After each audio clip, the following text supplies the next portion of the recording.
My name is Khaled Fahmi, and I'm the director of the Center for Islamic Studies. I'm also the speaker tonight, so it's kind of embarrassing. But before I explain the circumstances that led to this very awkward moment, I want to first thank you all for coming. And I also would like to thank Neil and Luda for all the work they've been doing in managing this lecture series. And the reason why I'm here is that there was someone who was supposed to be here instead of me, but he dropped out, and we had to change our schedule. So actually, and once I managed to step in, there was another hiccup, which is another apology for next week. And thankfully, our own colleague, Andrew Marsham, has agreed to step in. So we'll have two members of the department in a row colonizing the center. And you have, of course, this is all on our website, but also there's a flyer running around with all the speakers for this term. This particular, this is a talk about my new book that just came out a couple of months ago, about which I've been doing research for many years. And frankly, I have been talking about the book, different chapters about the book, from the book in different settings. But tonight in particular, I thought I would share. Tonight's talk is mostly designed for students. So I'm glad that many of you are around.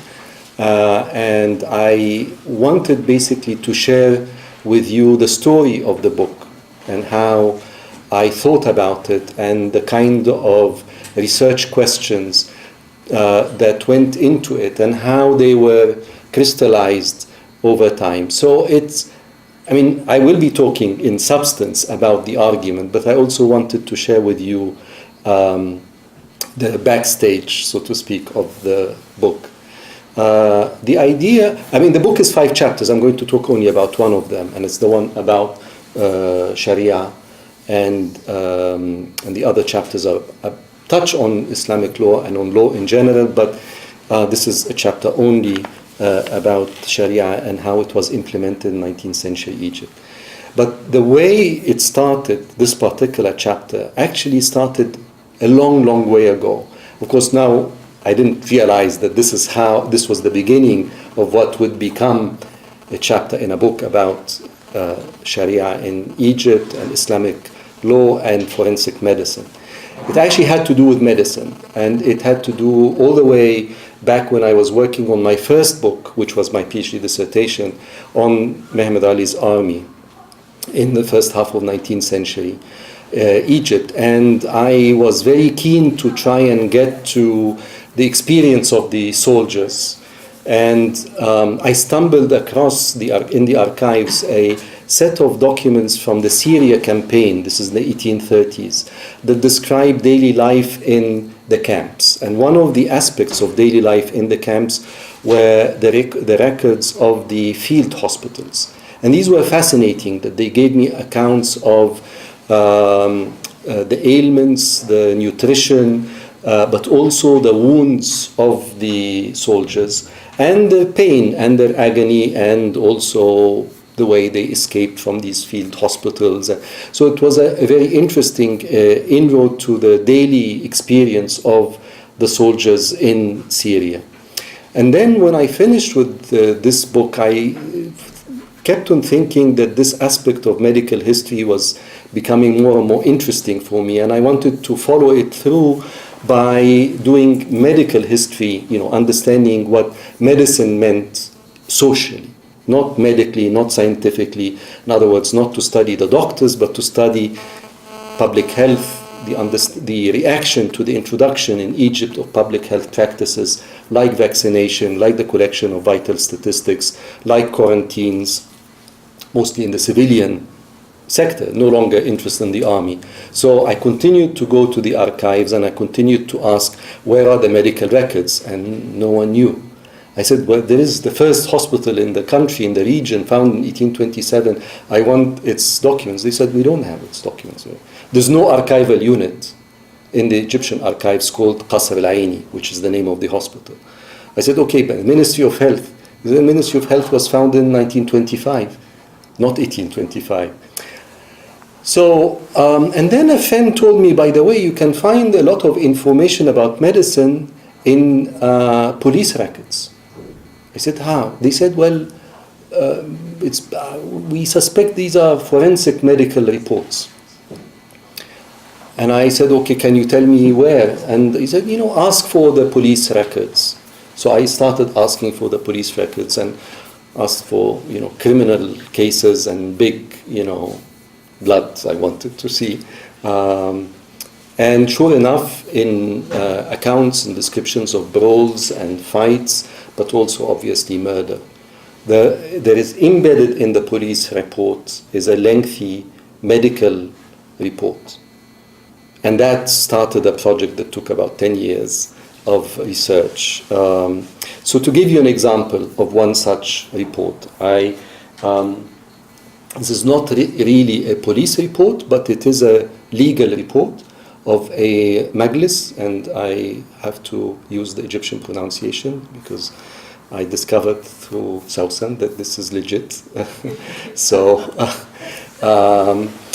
it's a council, and I'll explain what this council is. But first let me tell you what this case is about. It's 1876, and it's a land dispute in the Delta, in a village in the Gharbiya province, in which a local strongman kills a peasant. But because he's a strong man, the brother of the peasant doesn't know how to start litigation. So he is basically intimidated by the sheikhs of the village and told to hush things up and not to report the case because nothing good will come out of it. So he was intimidated and they buried the body in a hasty way. But only 2 days later, the provincial governor was on a regular tour and he heard rumors that there was a murder 2 days earlier. So encouraged by this, the brother stepped forward and told the provincial governor that indeed my brother had been killed 2 days earlier by this guy. And in fact, I can show you where the body was buried. And it's not buried in the local cemetery. It's buried in a hasty way. And so the provincial governor took things seriously and he summoned the local doctor of the province, and they came and with his assistant and they exhumed the body. And then there is this long report. It's not an autopsy report, but it's a post-mortem external report reporting on detailed things. There is a wound and in the chest, and they describe the shape of the wound, and they deduce from it what might have happened to the 7th rib or the 6th rib that might have punctured the lung, and then they deduce from other contusions on the face that this basically was not natural death. And based on this, and now that things have become public, the brother then goes to the Qadi court, the Sharia court of Tanta, and levels a charge and makes an accusation against Muhammad Zalat, this strong man, of killing his brother. So the Qadi then asks him for evidence, for Sharia evidence, which is either a confession or an eyewitness, and he doesn't have either. The defendant is not confessing, and there are no witnesses, or at least no witnesses who would step forward and testify because of the strong man and everybody else, the Umda and the local strong men of the village. So the Qadi closes the case according to Sharia. But then there is these police investigations, which are referred to as tahqiqat siyasiyya, siyasa investigations, which in my understanding modern day Arabic is political interrogations. It took me a while, of course, to unravel the meaning of siyasa, which is what I'm going to do, hopefully, this afternoon, this evening. And eventually the case then goes with the medical report to a majlis called Majlis al-Gharbiya, the Council of the Gharbiya province in the Delta, and it adjudicates the case based on written reports, one of which is the medical report, and basically, and there are laws called sultanic, there's a sultanic law. Turns out it was not published, but passed in 1852. It's a criminal code in Egypt, fashioned after the Ottoman one of 2 years earlier. According to chapter 3, section 11 or something, I can't remember the actual article, Muhammad Zalat was sentenced to 7 years in prison. And then this Majlis verdict is forwarded to a higher verdict called Majlis Isti'naf Bahari, an appeals council of Lower Egypt, of the north, and then Majlis al-Ahkam, which is where this is from, Council of Ordinances, which is like a supreme council, and it ratifies the verdicts of the two earlier councils, and indeed Muhammad Zalat is sent to prison for 7 years. So I became interested for many years in that only medical side of things. I was gathering information about this medical component. And it took me some years to realize that whatever around this medical report is also of significance. And it tells us a lot about a legal system about which we knew very, very little. So, but just based on this case, it would be, I found myself wondering, what is this system when I started seeing the bigger picture? Because this is not a singular case, and it's not a singular register. This is when I started asking around, and they gave me the kind of index. It's actually checklists. I discovered that this is 4,000 registers. Some are bureaucratic in terms of personnel and salaries and incoming and outgoing letters, but there are 312 registers of cases, like this one, covering a 35-year period from the late 1840s to the early 1880s in Egypt. And they cover all the country. But I started saying, what is this? There is a reference to a police force. What's this police? When was it founded? How was it founded? How was it trained? What were its duties? This bureaucracy that is doing all of this recording. This is a very, very sophisticated register with notations and references and letters. And they say, according to the incoming letter, number so and so, dated such and such, we have responded with this forward in the summing or the summation. The summary of this correspondence is such and such. There is a bureaucracy, and then there is this Sharia reference to Sharia courts. So, what's the role of the Sharia courts in this system? Is this a secular system? Is this when these laws? Where were they issued, and how were they passed, and how were they translated, if ever they were translated? And of course, my main question are these doctors, and how were they trained, and who, and what were their duties, and how did they end up being implicated and in this legal system? And then this hierarchy of majlises. It's not only one majlis; it's a multi-tiered Majlis system. So what's the logic of it, and where is it coming from? And so these are the set of questions that I discovered that I needed to tackle. And over the years, I've been researching each one of them alone. So I had an article about the police, an article about the hospitals, about to try and piece together what was becoming a jigsaw puzzle for me. The book is, hopefully, I would like to believe that's the answer to this jigsaw puzzle, but this will be left to you. But in the remaining few minutes, I want to then tell you how I went about answering these questions, trying to answer the question about what is this police, what is this bureaucracy, and so on. But first, I'd like to start by the historiography, trying to engage with who has written about this, and trying to understand, who I will be engaging with. So I now have material. It's rich material. It's raising questions. The question for me now is how to make these questions speak and to the discipline that we're in.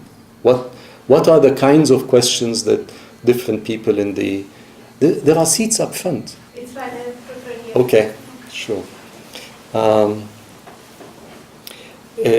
So I have to discover this historiography and be selective. Which kinds of historiographical questions do I want to engage with that I think are useful? But also, what kind of questions, contemporary questions, do I want to also engage with? And then I'll take you through what I actually did in my attempt to engage with these questions, and I will end with a couple of words about my findings. Sorry. No, that's fine. May I ask for some water, please? Because I forgot to bring any.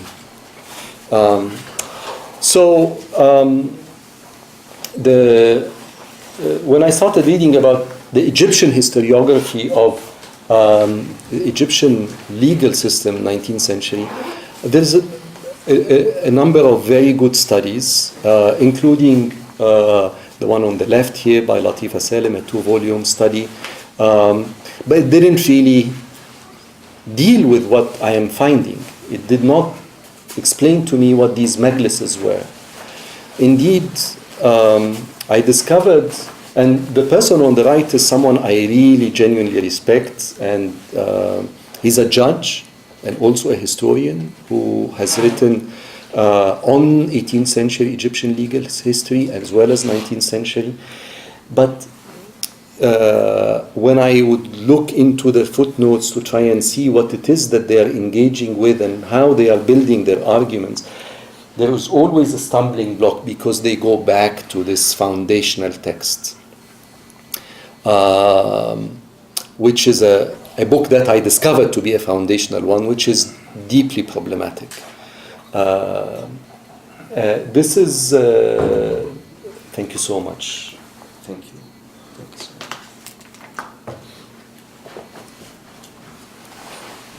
This is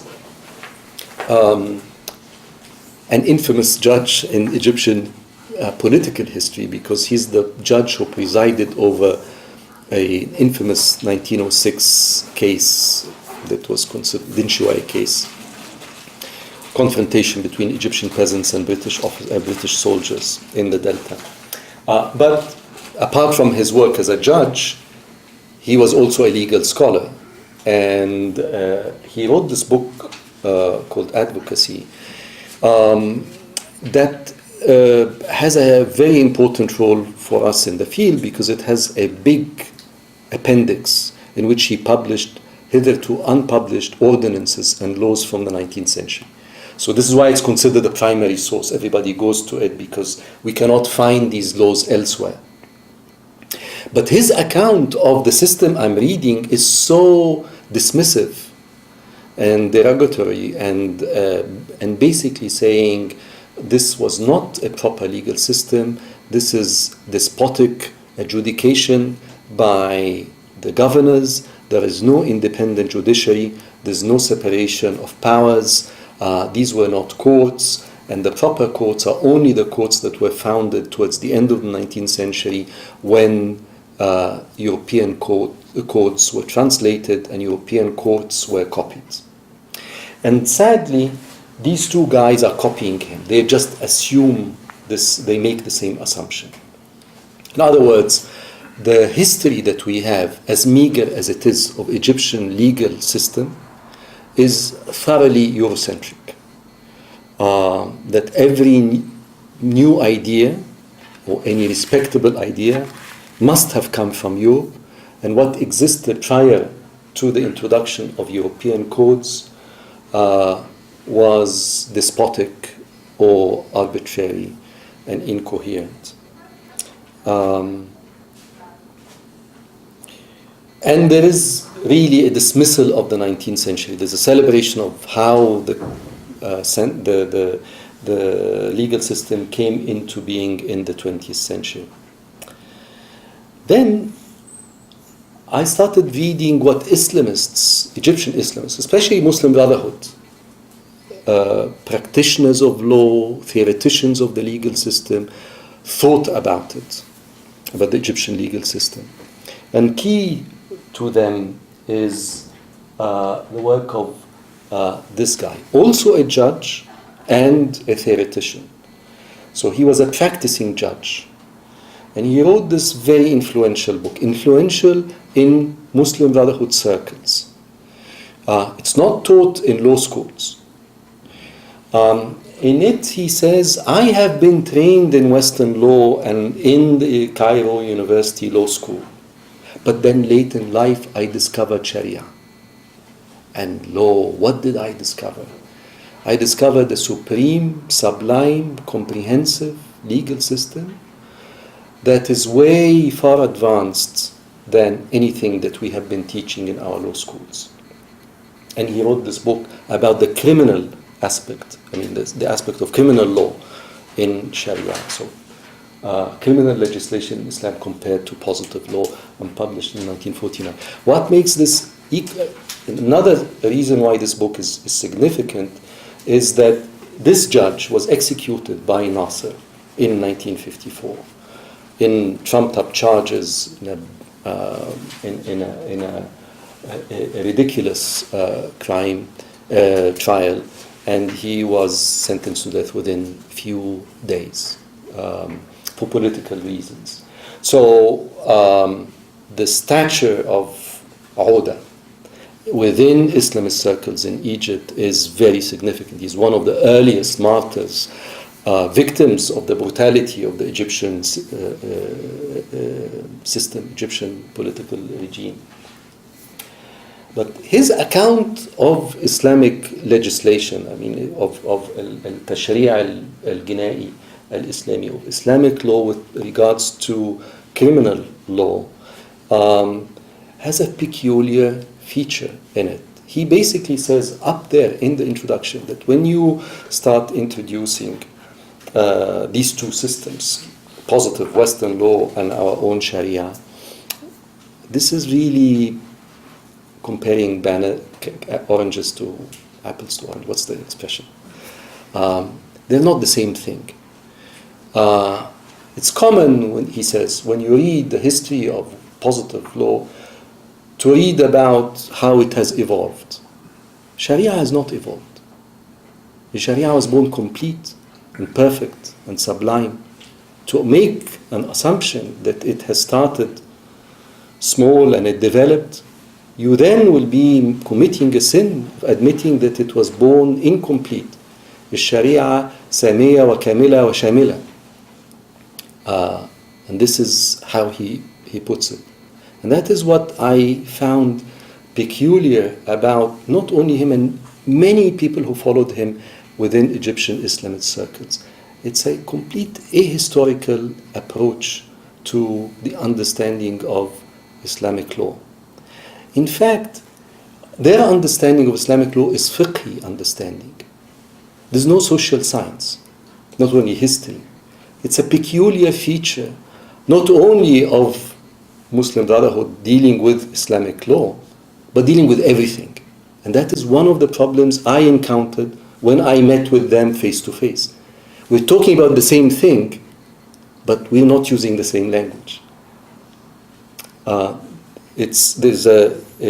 I'll mention one such in exchange. Based on my research, I've happened to find myself in the middle of the revolution 2011 in Egypt, in Cairo. And for me, it was an amazing opportunity, mostly to engage seriously with these ideas, with ideas of Islamists about the nature of Sharia that I thought was ahistorical. And I thought this is a wonderful opportunity. I started writing articles, the first attempts to make sense of what I have been gathering from the archives. And I published them in op-eds. I used to write a weekly article in one of the daily newspapers. And then in 2011, there is this famous Fridays gatherings, people in Tahrir, to force the military government to give concessions. And one of them was a famous Friday of Islamists. They called it the Friday of Sharia and Sharia, Sharia and legitimacy, Gumat al-Sharia wa Sharia, that secularists dismissed and used to call it as Gumat Qandahar, to say these are not Egyptians, these are jihadis from Riffaf. I went to Tahrir that day, and I was actually thrilled. I thought, this is wonderful. This is a sign of our victory, that now Islamists can come and express their ideas on different platforms. I listened, there are many platforms in the square. I listened to the main cry, of how we should apply Sharia. And I've been following the literature. But Sharia, for me, according to my understanding of what I was hearing, is, again, not understood the way I understand it. Social science, history, and fiqh. But it's basically made to stand for identity. It is our identity that has been squandered and forsaken and replaced by Western law. So it's an identitarian lens with which, and that is the galvanizing value of the slogan. But in terms of substance, how exactly would Sharia be implemented? How exactly was it implemented in any moment in Islamic history? That was, my question. And I was writing these articles. It's a silly picture of me, but and I mean, this is a later article. This is in October, but I was writing throughout the summer of 2012, and out of this articles, I got an invitation once to go to TV and to debate, actually to express my ideas, and I did go only to discover that there's another guest. And this guest was Tariq Zomor, who, for those of you who don't know him, he is Sadat's assassin. And he had just been to prison for 25 years. He just came out, kind of to the studio. No, he'd been out for a few weeks, and he established a party, and now the party is agitating for implementing Sharia. So they got him to debate with me. So of course I went and was so intimidated to find that I'm debating Tariq Zomor, and of course he's a charming man. He's so eloquent and powerful, and but I know his argument. And I tried to, as best as I could, bit by bit, to try and tell him, let's talk substance. What do you mean by Sharia? He said, what do you mean? You want to apply Sharia? I said, yeah, but how? He said, well, we've done our homework. We've codified Sharia. But the parliament would not pass these laws. We've revised Egyptian legislation way back in the 70s. But the parliament would not do that. He's referring to a particular case, actually under Sadat. Different committees in Egyptian parliament, based on a tacit agreement with Sadat, with Islamists, they actually codified Sharia, or so they understood. And the Sharia, the results were never really implemented. And I wanted to tell him, but that is not the only way to think of implementing Sharia. Codification is only one tool. Historically, Sharia was not applied by only codifying it. And he said, what do you mean? So, and then I started, elaborating with the examples that I hope to be able to share with you if I manage to cut down the details. But just in that moment when the discussion became substantive and serious between us, and of course for me, I'm not really talking to him. I've been on TV before, so I know that I'm actually not talking to him. I'm talking to people in the audience. And I'm not talking to my friends because they are my friends. I'm not talking to his friends because they're his friends. I'm talking to people in the middle. I want to tell them that the Islamist call to implement Sharia is not serious. It's not substantive. And that's a serious charge for me to make. It's controversial, it's political, but I wanted to say it. And I thought this is what the revolution is all about. Opening a venue in which members of the same polity, Egyptians, can come together and talk. Difficult talk. But talk and listen to each other. And just when this was starting to happen, you can see the video, it's available on YouTube. This guy in the middle is the anchor, who, like all anchors of Egyptian TV, is working for intelligence. Asked him, okay, you're answering Dr. Khaled and he's saying this and you're answering that and you have a point, but why would people believe you when you have killed Sadat? Why did you kill Sadat? So Tariq al-Zuma said, nah, you're asking me now? Is this what this program was about? And he looked at me and I had to respond and I said, no, this is a wrong question. We didn't come here to speak about Sadat's assassination. And Tariq al-Zuma said, no, let me tell you why we killed Sadat. And it took him 10 minutes. It was his platform. He won the day to say that if the opportunity were to present itself again, he would kill him again. And and the opportunity was lost, which is really, later I realized that this is symptomatic of the Egyptian state. This is what the Egyptian state does. Preventing any genuine conversation between Egyptians of different backgrounds, to prevent a real cathartic resolution of our differences. I disagree fundamentally with what Tariq al-Zuma stands for, but he's an Egyptian and I have to talk to him and we have to converse and we have to start a debate, a discussion. But that was aborted. So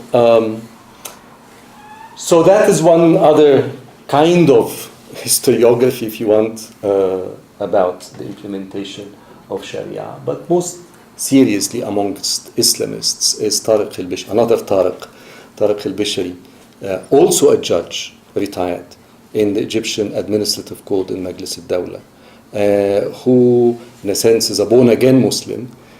He was a leftist, and then after the 67 defeat, he had a serious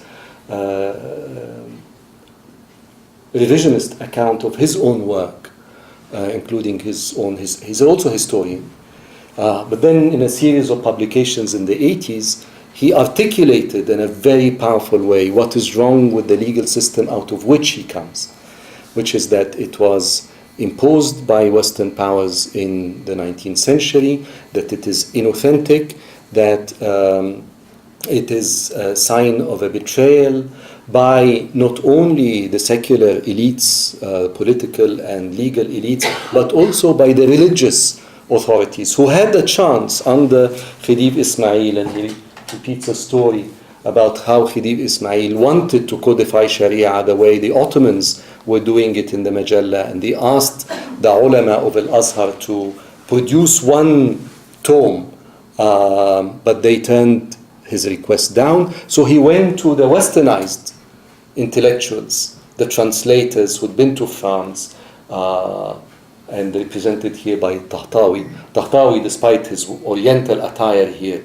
is the quintessential westernizer in the eyes of Egyptian Islamists. He is derided, detested deeply, that he is the source of all westernization, not only in the legal system, but in the cultural world at large of Egypt.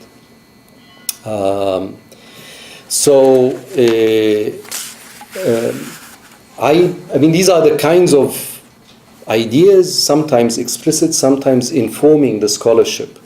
It's a Western, Eurocentric system. We cannot, the Egyptian players are simply mimicking what was happening in Europe. The 19th century is really not studied. 20th century is privileged. 19th century is despotic and arbitrary, and the whole debate is infused with identitarian language. That is, this is authentic versus imposed. Nothing really about the working of the legal system, and there's no study of institutions. There's no study of legal practice, either in court. We don't study how Hizbah evolved. We don't study how Waqf evolved. We don't know how Qada unfolded. It's all about Western ideas infiltrating the legal system. But how did the legal system actually function in terms of courts and practices on the ground? So this is these are the historiographical questions. I'll skip Talal Asad because that takes us to another dimension that I can come back to in the Q&A. But basically, I was not alone. I was working, actually not with a large number, mostly with two people, also in the archives, Ruud Peters and Ahmed Hillel. Ahmed Hillel is a historian. Ruud Peters is a legal scholar. He's also a professor of Arabic. This is how he started, Dutch. He's retired now, but I was really impressed by him because this is how I met him, was as a fellow researcher in the Egyptian archives. He would come in his t-shirt and jeans year after year reading these court documents. It took me a long time to realize how senior and important and prolific a writer he was. Then we struck a very long friendship that I'm very, very fond of. And Ahmed Hillel is a historian who happens to be, is my age, working on the same set of material, basically social history of law. So we studied the legislation that was passed. This is a copy of Muhammad Ali's first criminal legislation that was translated and edited by Ruud Peters.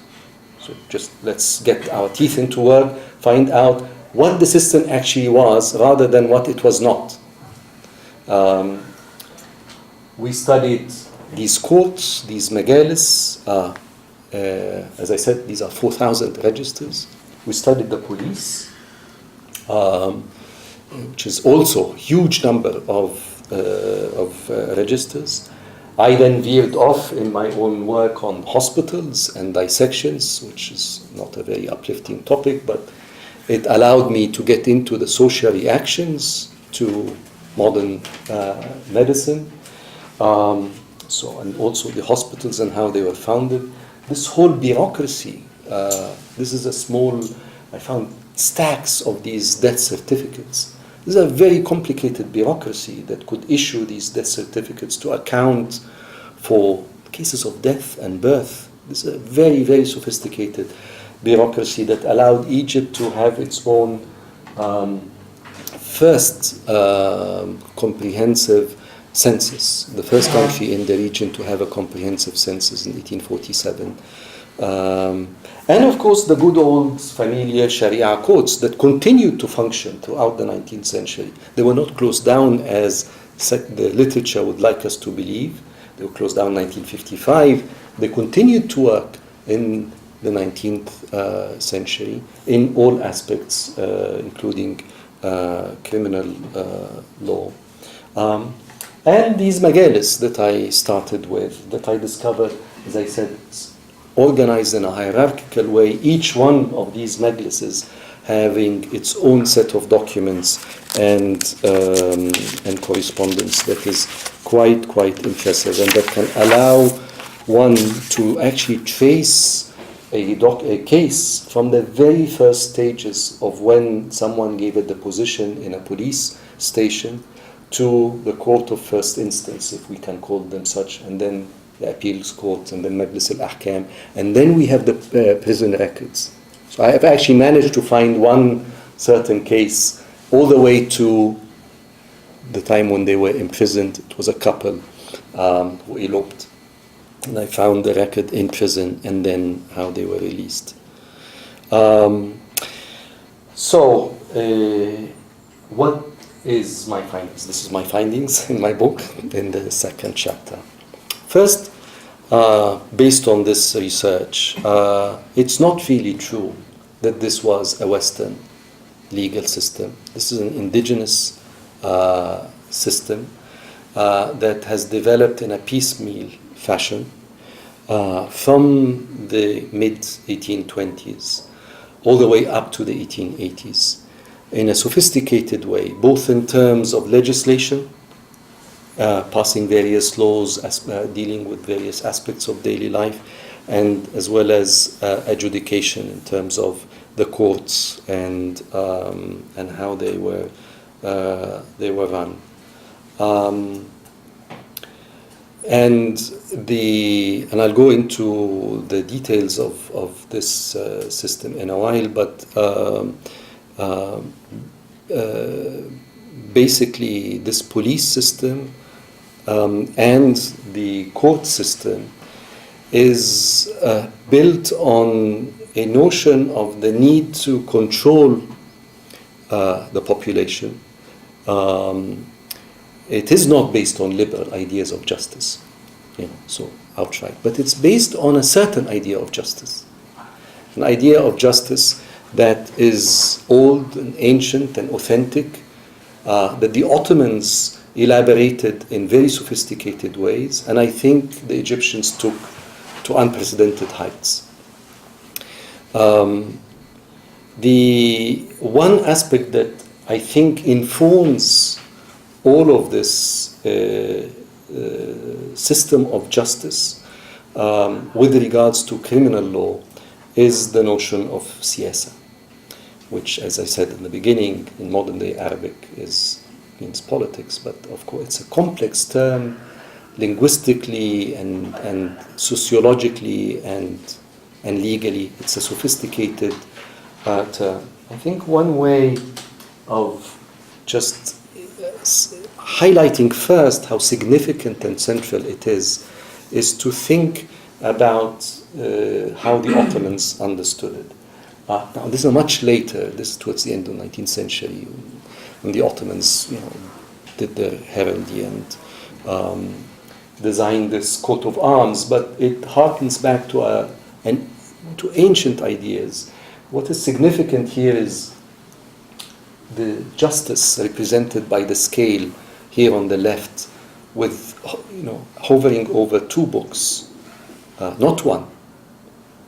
A green book and a red one. And the green book is the familiar fiqh, the principles, the theories, the jurisdiction that have been elaborated over centuries. And the red one is siyasa, or in Ottoman siyaset, and qanun, siyaset/qanun. So what is the philosophy? What's the basis of it? The basis of it at the core is that fiqh, actually, with regards again to qada, it comes to adjudication, when it comes to the court, fiqh admits its limitations. It starts from the assumption, unlike what the Islamists say, it is all comprehensive and all inclusive, and that the answer to every question under the sun can be found in fiqh. No, fiqh is much more humble. And it starts from the assumption that there are Quranic hudud and In addition, there are some other crimes. But then, at the end of the day, the judge should use his discretion. And ta'zir, which is that word of discretion, is the allowance given by fiqh for the judge to be able to use his discretion. And we as historians have seen ample examples of how this actually was applied. The best example for me is Leslie Pierce's book, Morality Tales, on one particular court in the Ottoman Empire, in one particular city, Gaziantep, in the beginning of the 16th century, after the city had been incorporated into the Ottoman Empire. It's an ethnography, it's a historical ethnography. But it's not the only one. Now there is at least 2 generations of Ottomanists who have been using Sharia court registers, initially for social history, but now for legal history. So now we can see the Qadi in action. And we can see what he actually did in using discretion to uphold justice, to uphold the whole system. And in doing so, the Qadi, but also the state, the Ottoman state, in fact, all Muslim states, would supplement fiqh with siyasa. Not supplant it, not sideline it, but buttress it and supplement it with siyasa. This is a fundamental feature, not of Ottoman practice, but of Islamic practice of Sharia. And it's best exemplified in criminal cases. And to be more dramatic, in homicide cases. So Ruud Peters, this guy I showed you his picture earlier, on the right, has done many studies on various aspects of siyasa and qada in 19th century Egypt, but also in the Ottoman Empire. I mean, he's fluent in Ottoman and in Arabic, of course Dutch, as well as other European languages. So he did a fantastic study of Sharia courts. He took a case of, took 1 year of one court in Upper Egypt and studied the homicide cases that the qadis of that court adjudicated in 1 year, and found that of these homicide cases, only 5% ended with qasas, with capital punishment. That were even upon further, not appeal, but adjudication, was reduced to 2%. But if you take only 5%, that's a very serious statistic. Because it means that this very serious crime does not have a deterrent. The reason is inherent in fiqh. Now, fiqh establishes a very high barrier. Homicide is one of the hudud according to one theory, but it's a serious crime, needless to say.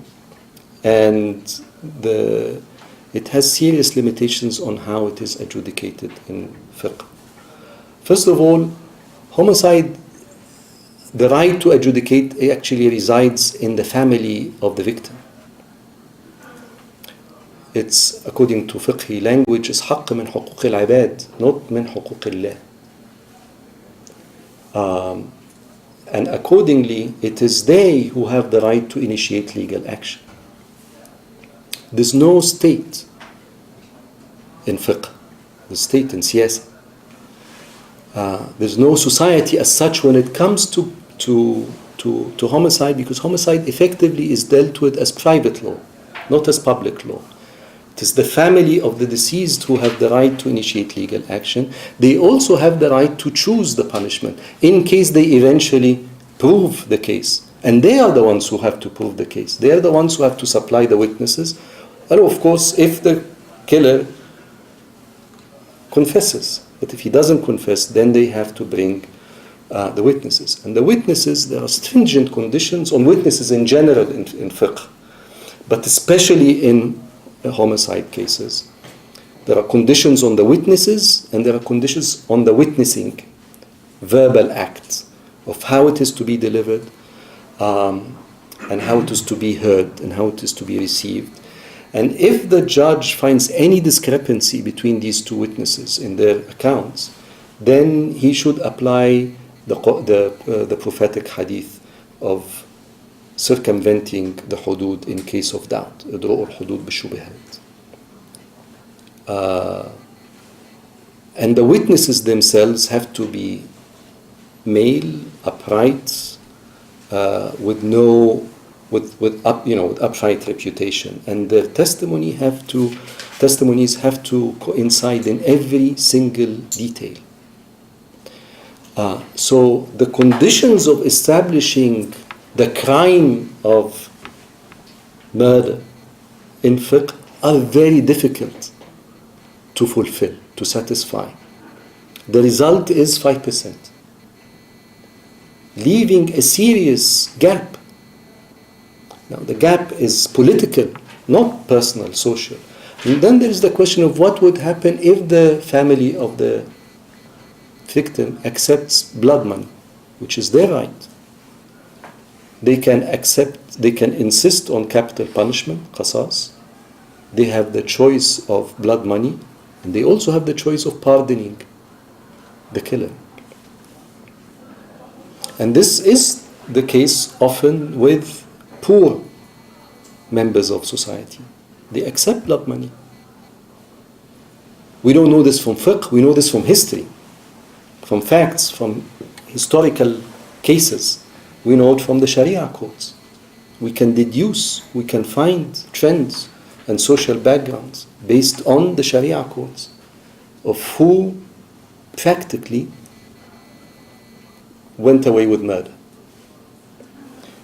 But, and then there is a problem of punishment. As I said, what happens if you actually do manage to prove homicide, but then they accept blood money instead?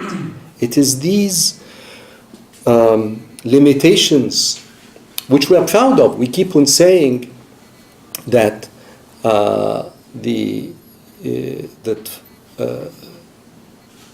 Sharia punishments, amputation and stoning and execution, should not be taken easily because there are many safeguards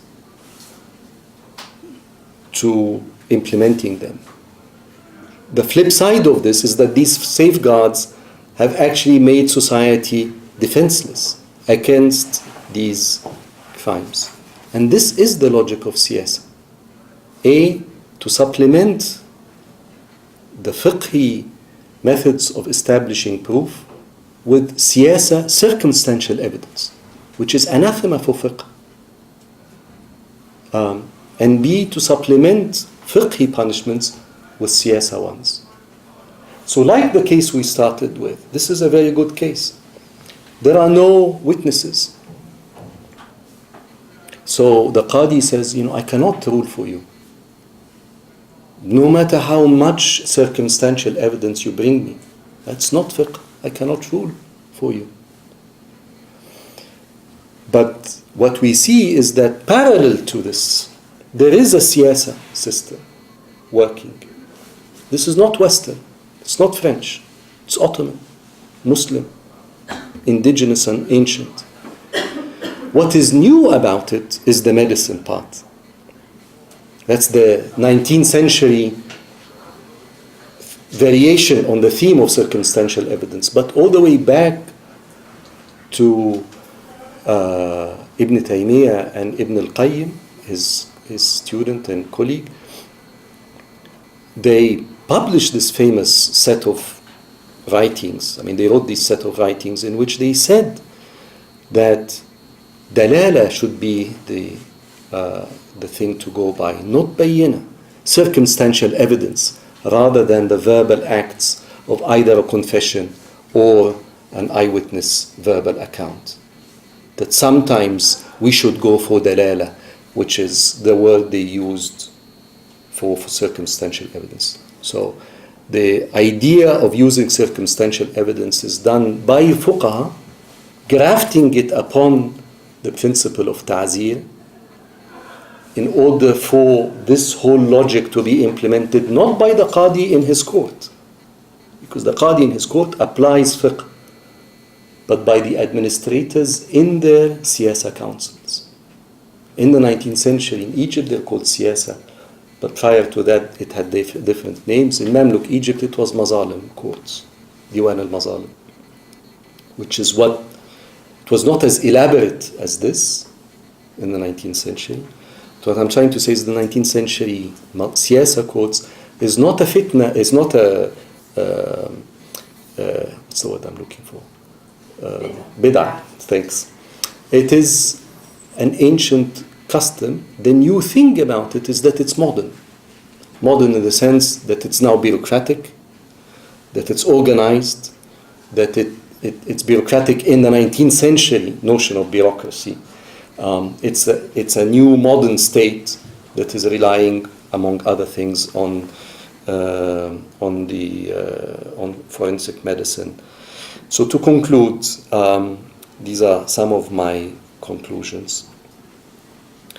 That implementing Sharia took various forms in 19th century Egypt, and it wasn't only surrounding or moving around the notion of codification. Codification is something we're obsessed by, but in practice there is much more complex mechanisms in which Sharia was implemented.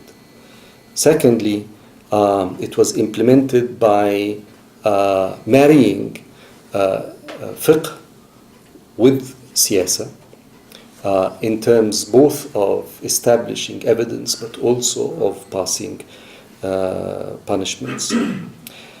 And that indeed this fusion of fiqh with siyasa is what Sharia is about. Sharia is not fiqh alone. Sharia is fiqh plus other things. So what I really wanted to say to Tariq al-Zumur is not the typical familiar argument of Egyptian and other secularists to Islamists, which is the following. This is what Egyptian secularists say to Egyptian Islamists, that your claim that this is divine law is wrong, because Sharia itself is divine, but its interpretation is human. That's the polemical argument. That's the rhetorical argument that Egyptian secularists make, so that they say, look, we're engaging with human interpretation, not with divine writ. So let's open up the field of interpretation. I'm not saying this. That's not, I don't think this is particularly imaginative or useful or true. I make another distinction. I make a distinction between fiqh as thought and legal action and practice.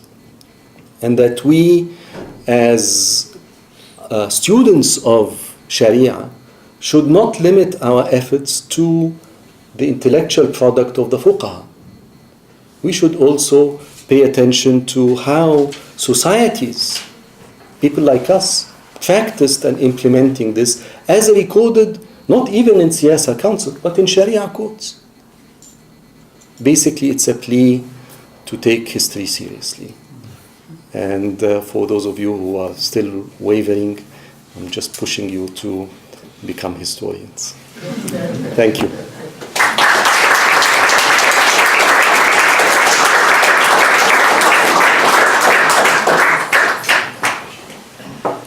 So we have some time for questions.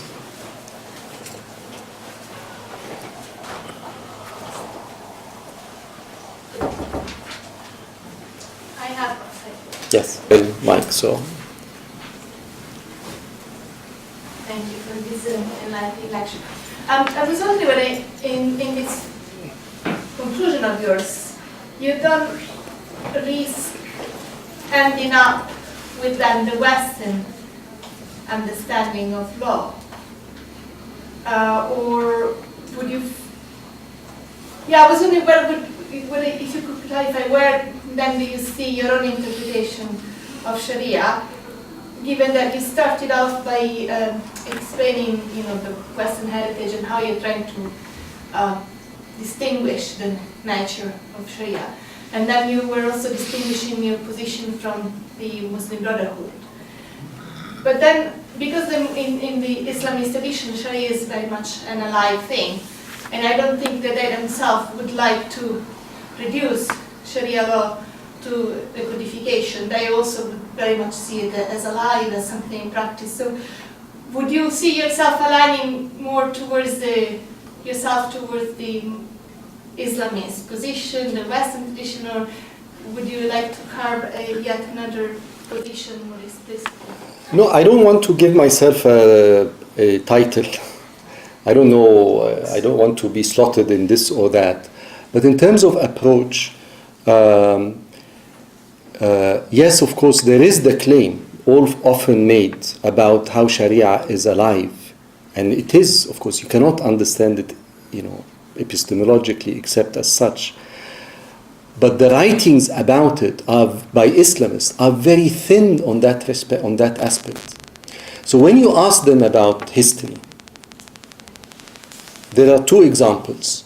One example, they said, Amir Ramada, the example of Umar ibn al-Khattab suspending the punishment for theft in the year of drought, as if 14 centuries of Islamic history, that's the only period. So it's basically the time of the Prophet and the rightly guided caliphs, and that everything else is not worthy of study by Islamists. I want Islamists to study the Turanids or the Mamluks, or not to dismiss them as impious and, or for that matter, the Ottomans. The Ottomans, the Egyptians, when they study the Ottomans, they just study them again from an identitarian perspective, that they are the maligned, it's a title of a famous Islamist book about the Muslim Brotherhood, about the Ottoman Empire, the much maligned empire. But the scholarship, Tariq al-Bishri, who is someone I genuinely respect, I think he's one of the most astute observers of Egyptian history in the 20th century. He has piercing insights. He has an overview of, whether you agree with it or not is not the issue, but he has this philosophy of history with which he writes. His understanding of Ottoman history is nil. I mean, the huge corpus of scholarship that has come out in the past 40 years about Ottoman history, especially with regards to their implementation of Sharia, Ottoman Waqfs, Ottoman Qada, Ottoman Ifta', is not known by Egyptian Islamists. Maybe by Turkish ones, but not in Egypt. It hasn't spilled over. So yes, there is a celebration of a live Sharia, but there's no social science scholarship on Sharia by Islamists. There's a new generation in Egypt again of students of Abdul Wahab al-Misiri, and others who, it's a very interesting phenomenon, and I've been following one of them online. I don't really see the writings itself, but the website called Sheikh al-Amud is a fascinating initiative it's actually not only online, it's an online platform announcing gatherings of young Egyptians, Islamists, in this very difficult time, getting together and reading social science. And there is publishing houses now. the people who published Mitchell and Saba Mahmoud. I can't remember the name. No, they have another. So they are interested in engaging now. I mean, but it's not the Brotherhood, by the way. It's something outside the Muslim Brotherhood.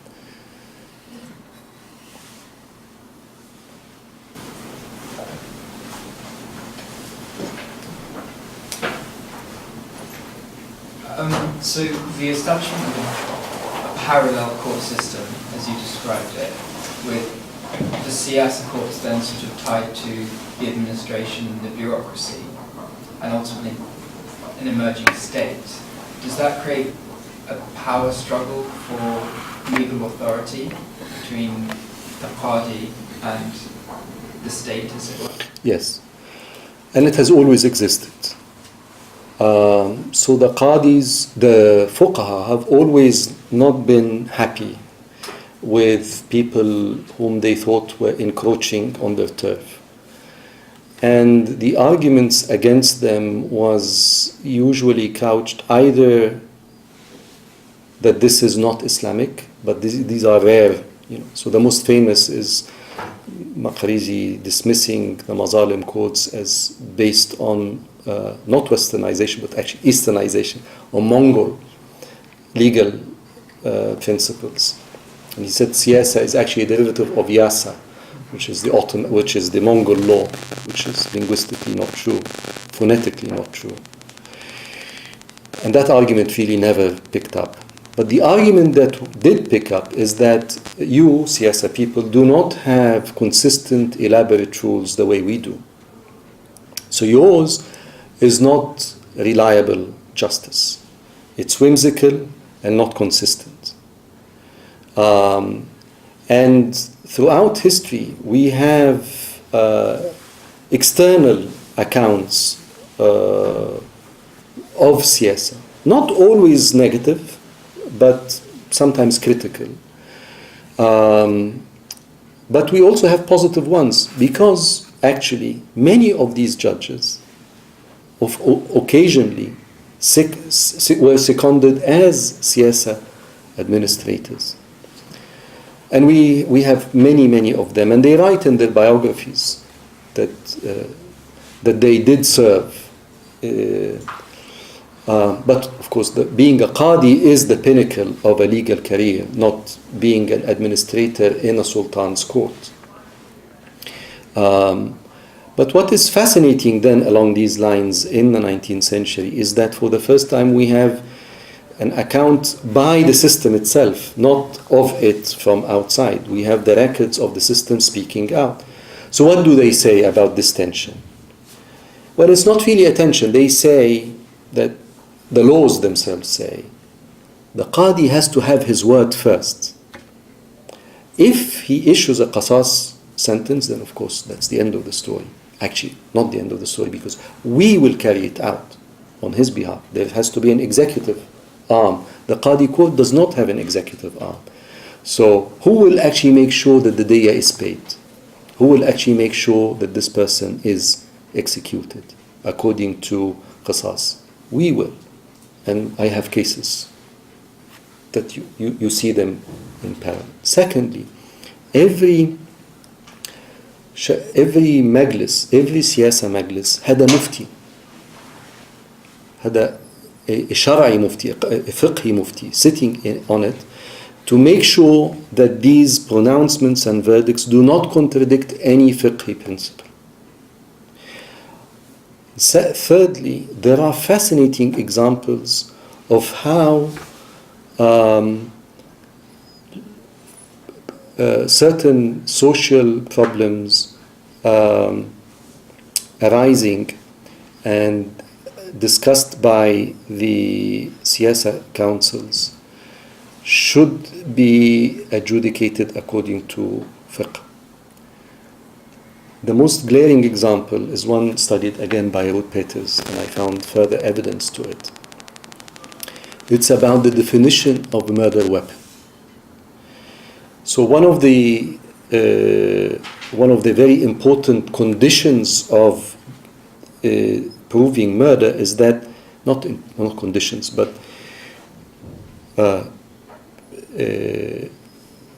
definitions of murder can in fact be deduced from the very physical shape of the weapon. The question is that if you go into a fight with a knife or a sword, the intent to kill is there in the weapon you are carrying. So the question became, what if it is not a knife or a sword, but something else, like a wooden stick? So in the countryside, in Egypt, especially in the south, men are traditionally thought to be carrying, there's a tradition of carrying a thick wooden stick, an naboot, it's called. And the Majlis al-Ahkam started getting reports of cases of people entering fights with the naboot that resulted in death. The question is whether this is intentional death, in other words, homicide rather than manslaughter. Now, the Qadi in his court says no, because the naboot cannot carry, in the sense that there is even 1% of a chance that this person entered the fight not to kill, but it's a fight over land or cattle, whatever. And it evolved and someone hit the other and on his head and died. But Majlis al-Ahkam had a different reasoning. And the reasoning is based on this modern aspect. That now it's a national funneling, it's the pinnacle of the system, so all the homicide cases are funneled up to it. In other words, they see statistics, they see trends. So they say there is a spike in the number of cases of fights using the naboot that ended up in homicide. We need a deterrent. We cannot issue death sentences. Only the Qadi can. So can we then engage with fiqh creatively? And what they do is, it's not that they issue the law, a qanun. This has been done from ancient times. All Muslim states are issuing qanuns, but not to tamper with something like this. It actually has to do with ijtihad in the definition.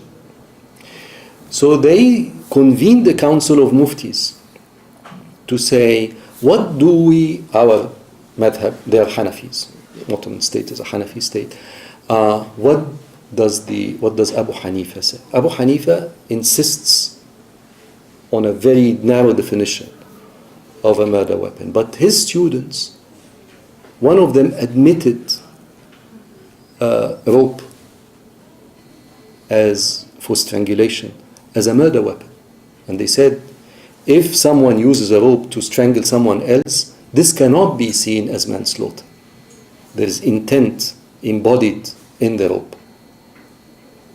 In the use of the rope. By analogy, they then said, the naboot is like the rope. And they issued orders, not to the majlis, but to the courts, to the qadis. In your courts, from henceforth, when you receive a case in which the naboot is used, you can define it as a murder weapon, and this, if the other conditions are proven, should be dealt with as homicide. And if the other conditions are proven, then you can issue a qasas verdict. So I think this is a very creative fusion. There is tension? Yes, of course there is tension. But it's not tension based on the notion that this is Western, alien, secular. It is a tension that is based on tension of any vibrant legal system. Any vibrant legal system has different centers of power in it and different approaches to it, different angles, ultimately expressing and defending different interests. Siyasa, at the end of the day, does not defend the defendant. It defends society and the state. It's the logic of the raison d'etat rather than the logic of the individual who has to maintain his or her innocence until proven guilty. This is another logic, but it's not arbitrary. So it's a long answer to your question. I hope I managed to. So. I think, yes, one further question.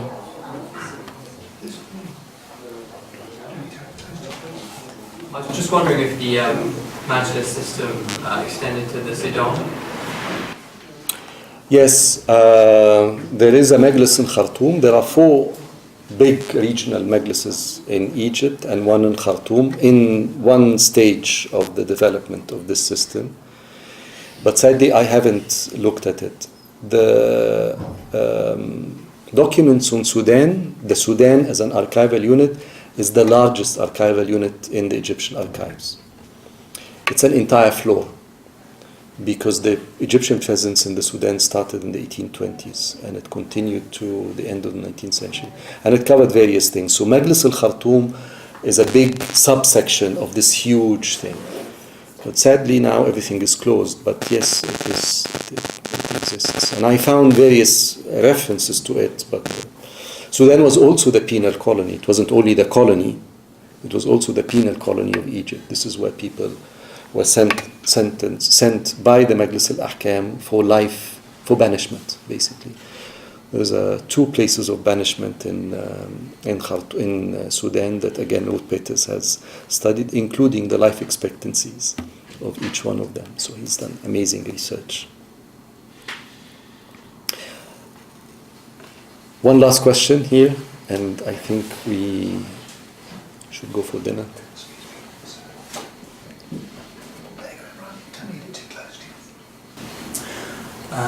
On the ta'dhir punishment, in cases of qisas when blood money has been accepted, are there historical cases that this has been supplemented with the ta'dhir punishment? And if not, is this a possible development of siyasa sharia, or would it be seen as being ultra-vires, i.e. acting beyond the possibility of the law or the judgment of the law in those cases? Because is it an added punishment of sorts, but is it also at the same time a necessary protection for society of these kind of cases? Yeah, I haven't found. I have found many cases in the Majlis al-Ahkam and in many other majlises of they being supplemented by another punishment, usually prison. The principle of ta'zir is not evoked explicitly. It's not articulated. It's not. They're not saying. They're saying this is based on siyasa. So this, after the fiqhi part of the case is summed up with the establishment of the diyya, then they say amma siyasatan. This is usually the turning point in the case. Amma siyasatan fa ru'ya blah blah blah, and usually it is so to supplement it with imprisonment. The